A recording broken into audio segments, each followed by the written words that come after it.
She didn't even flinch when I walked past her. Not when I entered the kitchen. Not when I slammed the fridge door. Not even when I said, "So, you made it home." She was standing by the sink, holding a spoon she wasn't using, staring at the window like it held answers she didn't want to hear out loud. And her wedding ring? Still sitting on the nightstand upstairs. I noticed it at 5:42 a.m., right after I woke up alone in our bed. But this story didn't start in the kitchen, or the bedroom, or even that night. It started 14 hours earlier, in a room full of people who weren't supposed to know what betrayal smelled like. The rooftop was buzzing. Laughter, gin, expensive perfume, handshakes that lasted too long. I wasn't supposed to be there. She told me I could come if I really wanted to, which, as every man knows, is the kind of invite that comes with silent asterisks and footnotes like "don't embarrass me" and "try not to talk too much about video games." But I went. I even ironed the shirt she said makes me look less like I work at Geek Squad. When I walked in, I saw her before she saw me. She was already glowing. Her hand rested on some man's wrist. She laughed too easily. She leaned in too close. Her drink was full, but she hadn't touched it. It wasn't just how she looked at him. It was how she looked away from me when she finally noticed I was standing 10 feet away. She didn't wave, didn't smile, just turned back to him like I was the waiter. And when he whispered something into her ear, and she let her head fall against his shoulder, for just 1 second, my legs started moving. Not toward them, toward the door. I didn't say a word.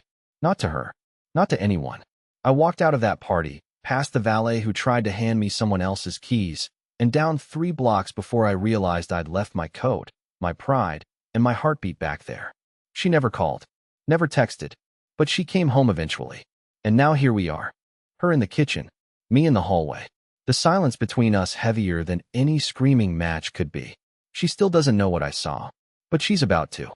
And what happens after that will wreck everything we built. She walked into the house like she still owned it. The door creaked the same way it always did. That annoying sound we always said we'd fix, but never did. For a second, I wondered if she paused there to rehearse what lie she'd lead with, what version of the night she thought I might believe. But no, she didn't stop.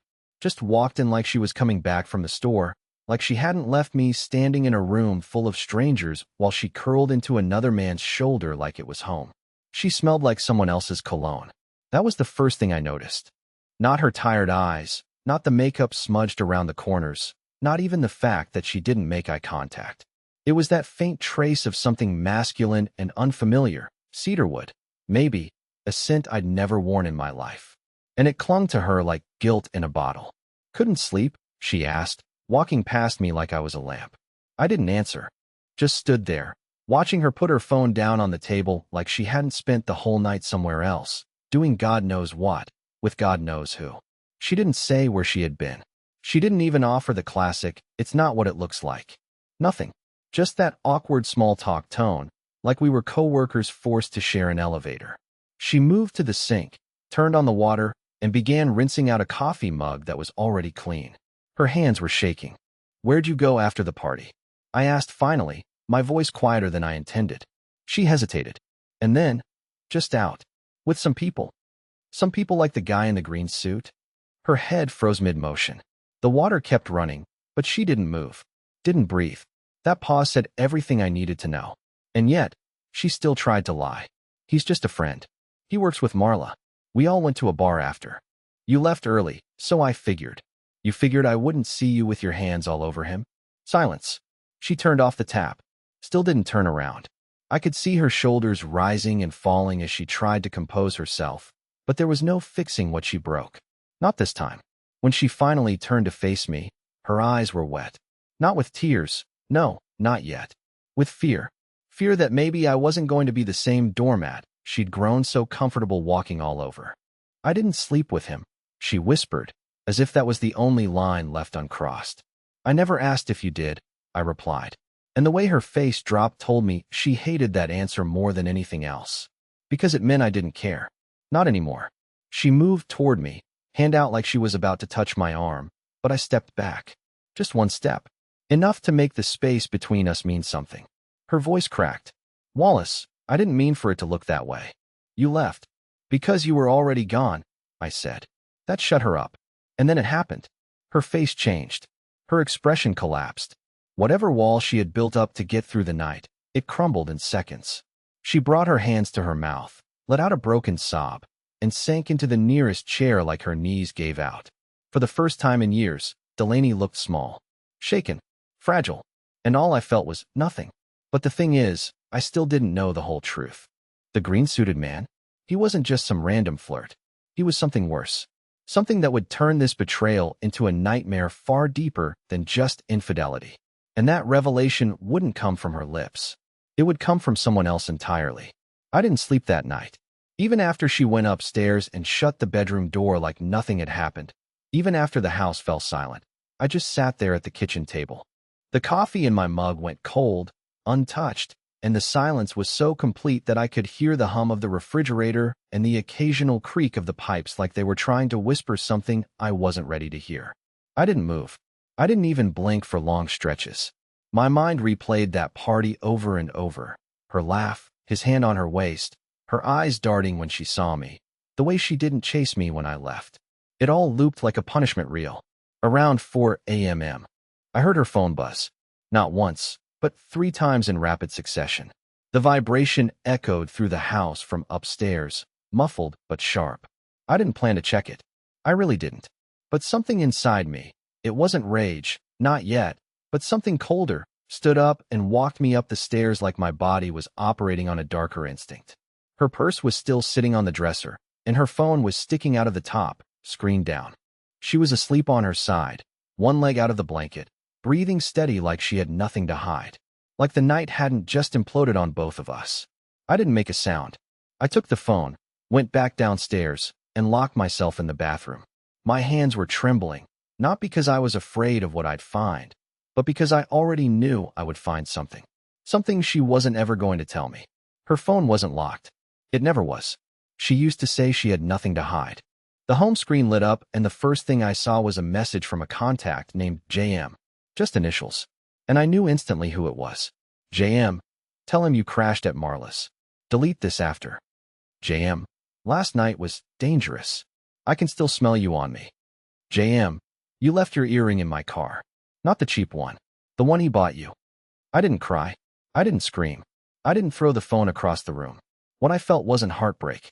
It was something worse. A kind of numb, suffocating emptiness that made me question if I'd ever actually known the woman sleeping upstairs. If I'd ever actually been in this marriage. Or if I'd just been standing beside it like a cardboard cutout husband. I scrolled further. There were dozens of texts, some recent, some going back weeks. They spoke in code. Always cautious.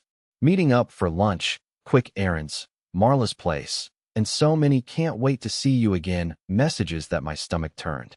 Photos too. Nothing graphic, but enough. A picture of her feet up on a hotel bed with a bottle of wine in the background.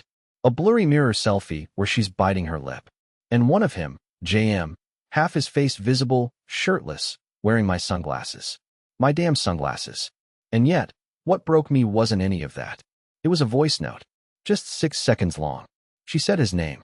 Not JM. Jackson. And the way she said it, soft, intimate, like it tasted good coming out of her mouth. It was a whisper. A moan. The kind of sound she hadn't made for me in over a year. That was when I realized this wasn't a fling. This was something else. Something ongoing. Rehearsed. Protected. And she had no idea I knew. Not yet. But I wasn't going to confront her right away. No, not anymore. I'd done that before. I'd forgiven too easily. I'd begged, blamed myself, swallowed humiliation in silence. Not this time. This time, I was going to let her unravel. One thread at a time. Because there was something about that name, Jackson, that started to eat at me the more I thought about it. Something I couldn't shake.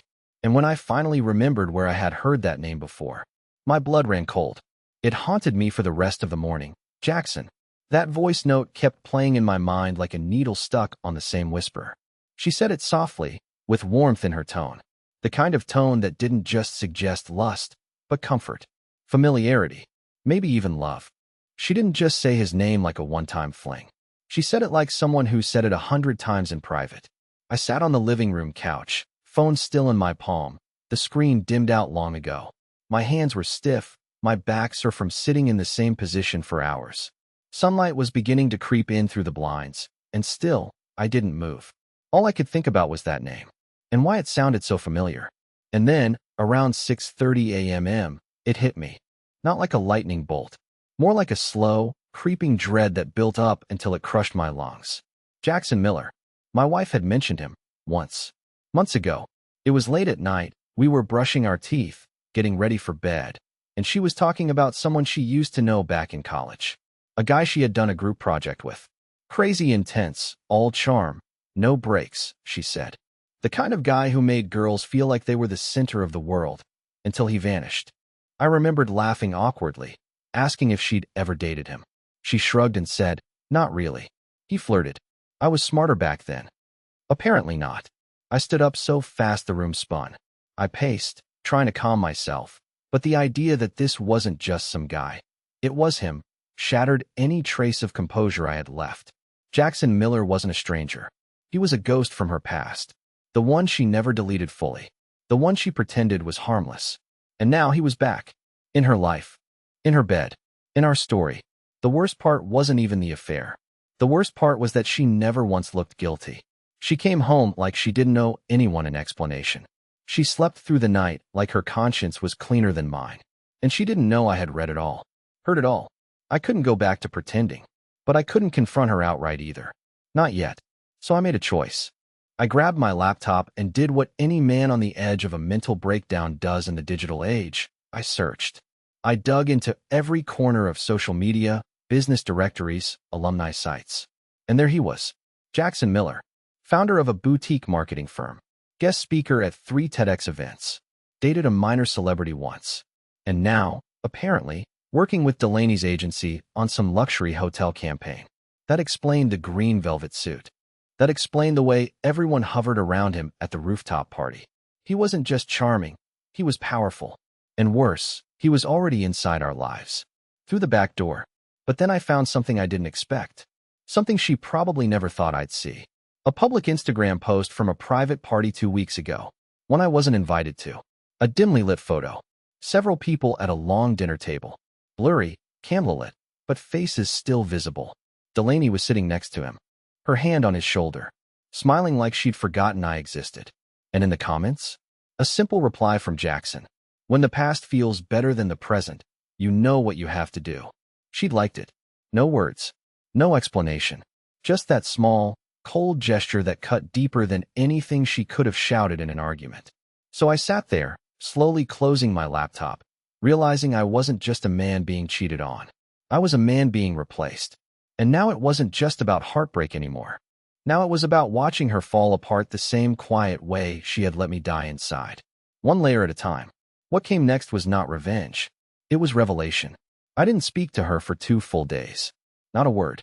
I was polite, I was civil, but I didn't give her anything real. No eye contact, no warmth, no questions. I'd wake up, leave early, return late, and float through the house like a ghost in dress shoes.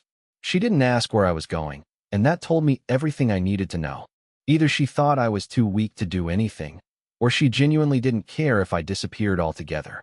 Either way, I was done giving her the benefit of the doubt. She had her hand on the trigger, and she was acting like the shot hadn't already gone off. She tried to be normal, made dinner, put on that playlist she knows I like, the soft, moody indie stuff I used to play when I worked late into the night. She even offered to sit down and talk, but the moment I saw her trying to fake concern with that calm, therapist-like tone, I felt the kind of rage I never thought I was capable of holding. Not explosive rage, just the kind that rots from the inside out, the kind that quietly tells you, you will not beg. Not this time. Not again. And then came Thursday. That morning, she got a delivery, flowers. I was in the hallway when the courier handed them over. She wasn't expecting me to be home, but I'd taken the day off. She opened the door in her robe, and the smile that lit up her face when she saw the bouquet wasn't for me. I didn't even need to ask. The moment she read the card, her entire expression changed. That bright, stupid smile flickered out like a candle someone spat on. She didn't know I was watching from behind the half-closed door. She didn't know I saw her crumple the card and shove it deep into her robe pocket like it could erase what just happened. She didn't say a word about it all day. Not a damn thing. So that night, I waited until she fell asleep, the fake kind, where her breathing's too even and her body's too stiff, and I pulled the card out from her robe. It was from him. When you look in the mirror, I hope you remember who you are with me. J. No full name. Just J. The kind of signature that assumes you already have all the context. The kind that assumes you're the only one. The kind of note that doesn't belong in the hands of a married woman sleeping next to the man she vowed her life to. But this wasn't what cracked her. That came the next morning. I left the note folded neatly on the kitchen counter, right next to her coffee mug. Nothing else. No dramatic confrontation. No screaming match. Just the card. Waiting. And when she walked into the kitchen and saw it sitting there, her whole world stalled. I watched her from the hallway. The way her hand trembled as she reached for it. The way her eyes widened before she even unfolded it, because she already knew what it was. She didn't sit down. She didn't drink her coffee. She didn't even blink. Then she called him. Right there. Right in our kitchen. No hesitation. I heard her whisper, "You said no one would find out." A pause. No. He hasn't said anything. He just left it out. Like he wants me to know he knows. And then came the words that made my chest tighten. "This is bad, Jackson." He's not reacting. He's just watching me. Good. Let her feel the silence I lived in. Let her try to predict my next move. Let her wonder how much I've seen, how much I've heard, how long I've been pretending not to know she's been rewriting our story without me. She ended the call without saying goodbye. The panic had started. The mirror she loved so much was cracking, and this time, she couldn't fix the reflection. But the real blow hadn't landed yet, because I had already reached out to someone who knew far more about Jackson than she ever realized. And when I met them face to face, they told me things Delaney never would. Things that made my blood go cold. I found her through a Reddit thread, of all places. Someone had posted a photo from a marketing seminar in Chicago a year ago. The comments were mostly fluff, people tagging others, making dumb jokes, but one caught my eye. A user named at Harlow415 had written, "Can't believe they let this guy speak again. Chicago doesn't remember what happened, huh?" And then nothing. No replies. No context. I clicked on the profile and found a trail of deleted posts and a handful of replies spread across unrelated forums. But the language? The way she talked about him? It matched. She knew Jackson. Or she used to. And whatever happened between them had left a scar deep enough to survive the internet's forgetfulness. I messaged her. I didn't expect a reply. But 3 hours later, I got one. Just one sentence. "You should know he wasn't always called Jackson." That was the crack in the dam. She agreed to meet in person. We met at a small, rundown coffee place in the middle of nowhere. Her choice. I got there early. She arrived late. She was in her mid-30s, red hair pulled into a low bun, dark circles under her eyes like she hadn't slept properly in weeks. Or years. She introduced herself as Erin Hale. The moment she sat down, she looked me dead in the eyes and said, "If Delaney's involved with him, you need to get her away from him. Fast." I didn't flinch. I didn't tell her I wasn't trying to save Delaney anymore. I just said, "Tell me who he is." And then she gave me the real story. Jackson Miller wasn't his real name. It was a rebrand, a fresh coat of paint after everything burned down. Back in New York, about 8 years ago, he went by Julian Marks, and he was the CEO of a creative consulting firm that promised to transform small businesses into luxury brands. It was mostly smoke and mirrors. He'd target women, usually younger, usually emotionally vulnerable, and offer them life-changing mentorship. Some were clients. Some were interns. All of them were disposable to him. Erin was one of them. He never hurt her physically, she clarified. Nothing you could press charges on, she said. But mentally, emotionally, he took everything. According to her, he had a pattern: isolate, seduce, manipulate, discard. She was 22 when she met him. 25 when she left therapy after he ghosted her mid-business deal, taking $12,000 and vanishing overnight. He reinvented himself. New name, new company, new city. And apparently, now, new woman. When I showed her a picture of Delaney, she didn't recognize her. But when I mentioned the rooftop party, the green suit, the hotel campaign, her face went white. "He's doing it again," she whispered. "He's circling back, building the same empire of glass. She's not the only one, I promise you that." I left that meeting with more than I bargained for. Not only was Delaney cheating with a man who lied about who he was, she was being used. Played. Targeted. Maybe not in the way she'd ever admit, but in a way that stripped away the confidence she wore like armor. And she had no clue. She still thought she was in control of this story. She still thought I was the fool standing on the outside of the glass. But now I had the match in my hand. And I wasn't going to shatter the window. I was going to let her watch it burn from the inside. Because the next step wasn't confrontation. It was letting her see how it felt to live in a house where trust no longer exists. But no one tells you they stopped believing you a long time ago. By the time Sunday came, the silence between us wasn't passive anymore. It was charged. Heavy. The kind of silence that didn't just fill a room. It pressed against the walls and soaked into the furniture. I noticed how she stopped playing music in the mornings, how she left her phone face down every time she walked into the room, how her hand would hover over mine during breakfast like she might reach out, but never did. She wasn't eating much. I wasn't sleeping much. Our house still looked the same, but the air felt like it belonged to strangers. She knew I had seen the card. She knew something had changed. But what she didn't know was that I knew everything. And every second she spent pretending, smiling, playing her role, was a second I let her dig her own grave deeper. I started leaving notes. Just little things. A receipt from a hotel in Chicago she never told me she visited, slipped under her mirror. A photo of Jackson speaking at a wellness brand summit, left folded in the silverware drawer. One day I printed out a list of all the cities he'd opened businesses in and crossed out every single one. I taped it to the inside of the cabinet where she kept her skincare serums. I never signed anything. I never said a word. But she was unraveling faster than I could have imagined. That Sunday evening, I walked into the living room and found her standing in the middle of it. Just standing there, barefoot, unmoving, like a glitch in reality. The TV was on but muted. She was staring at the darkened screen, watching her own faint reflection flicker back at her under the ghostly light of an old cooking show. I asked nothing. She offered nothing. But then, without turning around, she said quietly, "You're scaring me."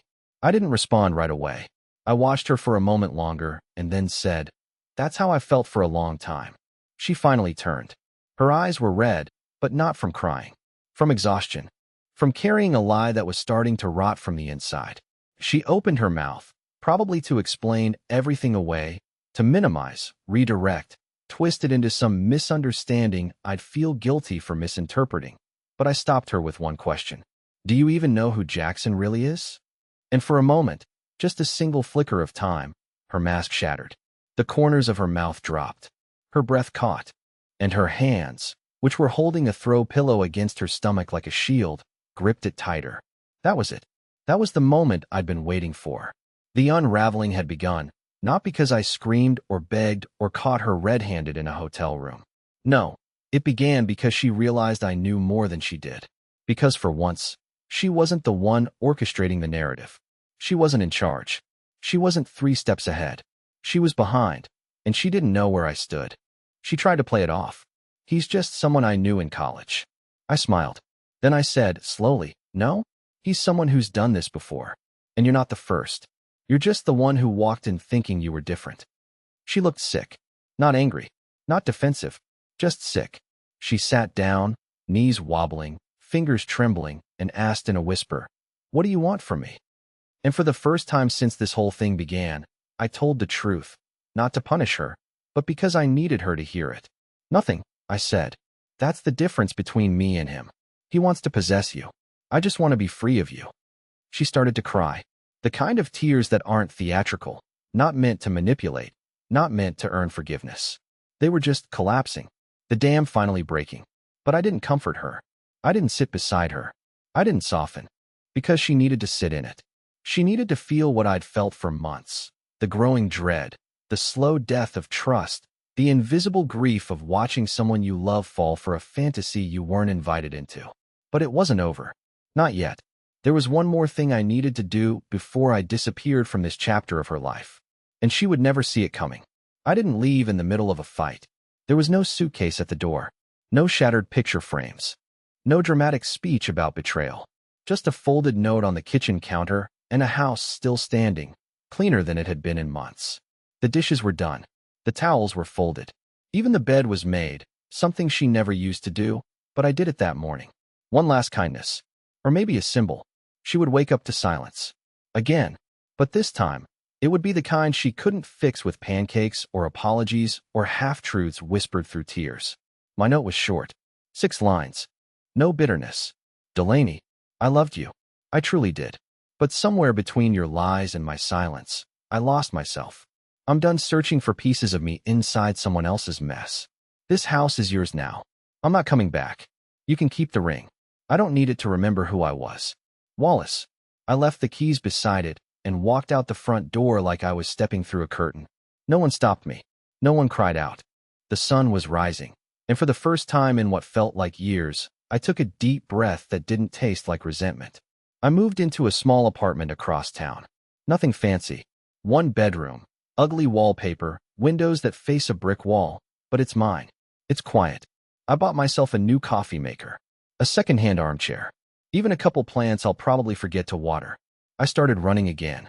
Nothing intense, just slow morning jogs to remind myself that I still have a body that moves and a heart that beats. I applied for a job at a nonprofit that works with small businesses, the kind of place where people show up because they care, not because they want to be seen. And the strangest part? I smiled for no reason the other day. Just stood in my kitchen, pouring cereal, and grinned like an idiot because there was no tension in the air. No guessing game.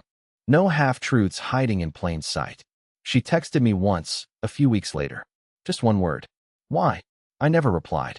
Because when you finally reclaim your peace, you don't owe anyone a tour of the ruins you escaped from. Let her wonder. Let her live in the home where the mirrors are still cracked and every corner holds an echo of what she thought she had control over. As for me, I'm still learning how to be alone. But for the first time in a long time, it doesn't feel like punishment. It feels like freedom.